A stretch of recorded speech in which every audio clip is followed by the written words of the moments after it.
जो ऑर्गेनाइजेशन है जैसे कि आरएसएस वगैरह जो एक्शन लिया जाएगा। और जैसे कि आप सबको पता है कि उमर खालिद आपके बहुत करीबी दोस्त हैं, आपने कुछ दिन पहले जब आपने कहा कि आप लोग पहचान देंगे तो ऐसा।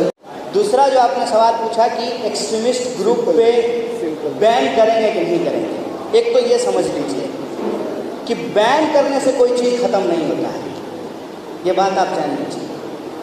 बैनिंग कल्चर जो है ना अपने आप में बहुत प्रॉब्लमेटिक होता है। अगर आप बैन कर देंगे ना तो बैन करने से उसको लेकर के सोसाइटी की जो क्यूरोसिटी है ना वो जस की तस बनी रहेगी, लेकिन सोसाइटी में अगर उसकी रियलिटी सामने आ जाएगी ना तो फिर उसका प्रभाव चला जाएगा। अब मैं आपको एक एग्जांपल देता हूँ। एक बार देश ने मोदी का स्वाद चख लिया, अब आकर के कोई कहे कि मैं अच्छे दिन लाऊंगा तो कोई भरोसा करेगा? बैनिंग एक्चुअली किसी भी प्रॉब्लम का सॉल्यूशन नहीं होता है। किसी भी प्रॉब्लम का सॉल्यूशन होता है सोशल कॉन्शियसनेस। अगर सोसाइटी में हम सोशल कॉन्शियसनेस के लिए कोई काम नहीं करें, हम एजुकेशन पे काम नहीं करें, लोगों के बीच में अवेयरनेस पे काम नहीं करें, तो सोसाइटी में डिरेलमेंट होता है। और ये डिरेलमेंट कैसे हो गया है इसका मैं एक एग्जांपल देता हूँ आपको। पहले हिंदी सिनेमा में क्या गाना बनता था? तो हिंदू बनेगा ना मुसलमान बनेगा, इंसान की औलाद है इंसान बनेगा। आजकल क्या बन रहा है? इसको आपको समझना पड़ेगा। सोसाइटी का अवेयरनेस सिनेमा, लिटरेचर, एजुकेशन, ठीक है, और जो पब्लिक डायलॉग होते हैं उसके माध्यम से होता है।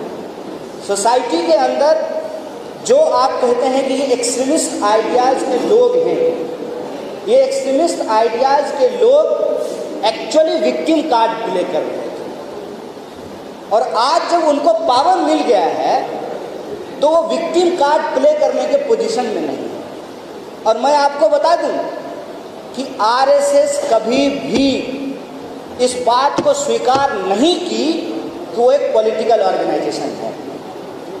जब सरदार पटेल ने आरएसएस के ऊपर बैन किया था तो माफीनामा में उन्होंने यही लिखा कि हम कोई पॉलिटिकल एक्टिविटी नहीं करेंगे। तो पॉलिटिकल एक्टिविटी नहीं करेंगे, लेकिन दूसरी जो एक्टिविटी वो करेंगे वो है तो पॉलिटिकल एक्टिविटी ही। ये तो वही बात हो गई ना कि आप कोई भी ऐड देखिए, बड़ा सा ऐड रहेगा और कोने में स्टार मार्क करके लिख देंगे टर्म्स एंड कंडीशन अप्लाई। आजकल तो टर्म्स एंड कंडीशन भी नहीं लिखते हैं, T&C अप्लाई लिख देते हैं।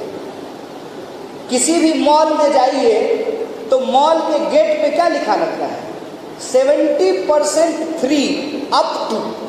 ये अप टू का क्या मतलब होता है?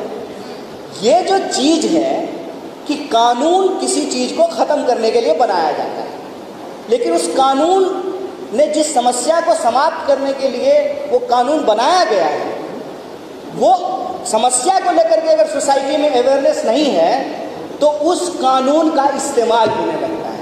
अब मैं एक उदाहरण देता हूँ आपको। मांडवी नदी के अंदर कैसीनो चल रहा है, क्या कानून है? अब तो गोवा के रहने वाले लोग हैं ना, क्या कानून है कि लैंड पे कैसीनो नहीं होगा? कहा ठीक है तो नदी में चलाएंगे। चल रहा है ना कैसीनो। क्या बोली बीजेपी? बीजेपी बोली कि नहीं नहीं, कैसीनो जो है वो गोवा के कल्चर को खराब कर रहा है। और बीजेपी का मंत्री आकर के क्या बोला कि हम गोवा को भारत का कैसीनो कैपिटल बनाएंगे। अवेयरनेस अगर होगा तो लोग जब वोट करने के लिए जाएंगे तो वोटिंग पैटर्न में वो दिखना चाहिए ना। Banning is not the solution, awareness is the solution, ठीक है। और कांग्रेस पार्टी आप कहीं ले आइए, उसका ना एक्चुअल फर्क आपको दिखना शुरू हो जाएगा। इससे पहले मैं अब इंटरनेट पे दो घटना हुई थी, एक सुल्ली बाई और दूसरा क्या था? बुल्ली बाई। क्या फर्क है? मुंबई पुलिस जाकर के गिरफ्तार की है तो अभी दिल्ली पुलिस भी आसाम से एक इंसान को गिरफ्तार करके ले आई है। स्टेट में आप किस पार्टी को बिठाते हैं उससे पुलिस का कैरेक्टरिस्टिक बदल जाता है। स्टेट में आप किसको चीफ मिनिस्टर बनाते हैं उससे शासन प्रशासन का तरीका बदल जाता है। आप कांग्रेस पार्टी को पावर में लाएंगे तो कांग्रेस पार्टी है ही जो कहती है ईश्वर अल्लाह तेरो नाम, सबको सम्मति दे भगवान, तो धर्म के आधार पर किसी के साथ कोई डिफरेंसेस नहीं होता, एक बात। और दूसरी बात जो आपने कहा कि आपके ऊपर कोई प्रेशर है, आप अपने दोस्त का नाम लिखिए, एक तो ये बात आपने इंटरनेट से सुनी होगी और इंटरनेट पे मेरे लिए ना बहुत कुछ बोला जाता है, ये एक आरोप है। मैं पिछले 5 साल में लगभग 500 आरोप झेल चुका हूँ और मैं आपको बता देता हूँ, आप कहते हैं डरने की बात, एक केस पॉपुलर हुआ है, मेरे ऊपर 19 केस किया है देश के अलग अलग कोनों में भाजपा वालों ने। तो इस तरह के आरोप जो हैं पहले भाजपा की तरफ से आते थे, आजकल भाजपा विरोधी जो तबका है वहाँ से भी आना शुरू हुआ है। क्यों?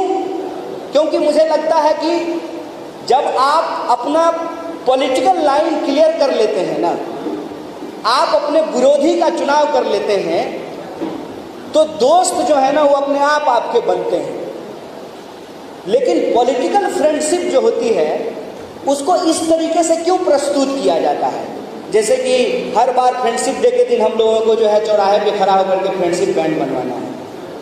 उसमें बहुत सारे नुआंसेज को, बहुत सारी जो सच्चाई है उसको छुपा लिया जाता है। मैं एक बात आपको बता दूं, मैं जिस पार्टी का मेंबर था उस संगठन का नाम ऑल इंडिया स्टूडेंट फेडरेशन है। ये लोगों को याद नहीं है, बस लोगों को ये याद है कि कन्हैया लेफ्टिस्ट था। अरे तो लेफ्टिस्ट तो कोई भी हो जाएगा, इस हिसाब से तो देश की 99% जनता लेफ्टिस्ट है, क्योंकि सब लेफ्ट से ही धो रहा है। ये थोड़ी इस तरीके से चीज़ें थोड़ी डिसाइड होगी। आइडियोलॉजी का क्या मतलब है? मैं ऑल इंडिया स्टूडेंट फेडरेशन का मेंबर था, जो ऑल इंडिया स्टूडेंट फेडरेशन का इनॉग्रेशन पंडित जवाहरलाल नेहरू ने किया था। हमारा आइडियोलॉजिकल लाइन पूरी तरह से क्लियर है कि हम देश से कोई आज़ादी कभी नहीं मांगे हैं, हम देश में आज़ादी की बात करते हैं। हमारा पॉलिटिकल लाइन बिल्कुल क्लियर है कि हम समाज के अंदर कोई भी बदलाव लोकतंत्र के माध्यम से चाहते हैं। हम सारा बदलाव बैलेट के माध्यम से चाहते हैं, बुलेट के माध्यम से कोई बदलाव नहीं चाहते हैं। हमारा आइडियोलॉजिकल लाइन क्लियर है कि हम गांधी को मानते हैं, हम डॉक्टर बाबा साहब भीमराव अंबेडकर को मानते हैं, हम पंडित जवाहरलाल नेहरू को मानते हैं, हम भगत सिंह को मानते हैं, हम सावित्रीबाई फुले को मानते हैं, हम मौलाना अबुल कलाम आज़ाद के सपनों का देश बनाना चाहते हैं। ये क्लियर है। इस आधार पे आप हमारे फ्रेंड्स और इनमी को डिसाइड कीजिए। होता क्या है, इस तरह के सवाल क्यों बनाए जाते हैं? झूठ का सहारा लिया जाता है। मैं आपको बता दूं कि जिस प्रोग्राम के आधार पे मुझे गिरफ्तार किया गया, मैं उस प्रोग्राम का ऑर्गेनाइजर नहीं था साहब, और मैं जेएनयू का प्रेसिडेंट होने के चलते उस यूनिवर्सिटी को बदनाम करने के लिए मुझे जेल में डाला गया। कोई हमारे लिए जेल में नहीं गया है, ये झूठ है, ये बात आप जान लीजिए। ये बात मैं पब्लिकली इसलिए नहीं बोलता हूँ क्योंकि जो लोग भी जेल में बंद हैं उन लोगों के साथ गलत हो रहा है।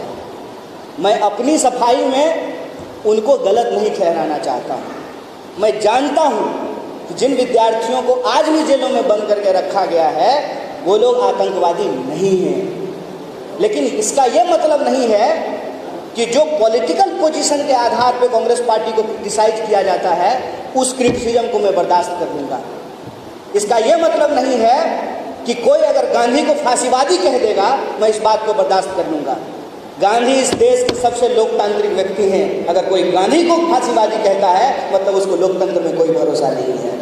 ये हमारा पॉलिटिकल लाइन बिल्कुल क्लियर है। और हमारी समझदारी ये है कि जब गांव में भेड़िया घुस आए ना तो पड़ोसी से लड़ने में अपनी एनर्जी नहीं बर्बाद करनी चाहिए। आज इस देश में बीजेपी सबसे बड़ा दुश्मन है और बीजेपी से लड़ने के लिए जो हमको पॉलिटिकल कॉम्प्रोमाइज़ करने होते हैं हमने वो पॉलिटिकल कॉम्प्रोमाइज़ किया है। इसका ये मतलब नहीं है कि दूसरी पार्टियों की कोई रिस्पॉन्सिबिलिटी नहीं है। मैं आपकी जानकारी के लिए बता दूं कि अरविंद केजरीवाल जब पहली बार चीफ मिनिस्टर बने थे तो कांग्रेस पार्टी के सपोर्ट से बने थे, इस बात को भूलिएगा नहीं। जब ममता बनर्जी दीदी जब बंगाल की चीफ मिनिस्टर बनी थी तो कांग्रेस पार्टी के सपोर्ट से बनी थी और कांग्रेस में थी, इस बात को कभी भूलिएगा नहीं। और आज कांग्रेस पार्टी को कमजोर करके अगर किसी को लग रहा है कि वो भाजपा से लड़ रहे हैं, तो वो भाजपा से नहीं लड़ रहे हैं, वो भाजपा की मदद कर रहे हैं। और हमने अपनी ज़िंदगी में लड़ना किससे है ये तय कर लिया है। अगर हमने ये तय कर लिया है कि हमको गोडसे से लड़ना है, तो गांधी और अंबेडकर और भगत सिंह हमारे दोस्त अपने आप हो जाएंगे। इसी यही हमारी लड़ाई है।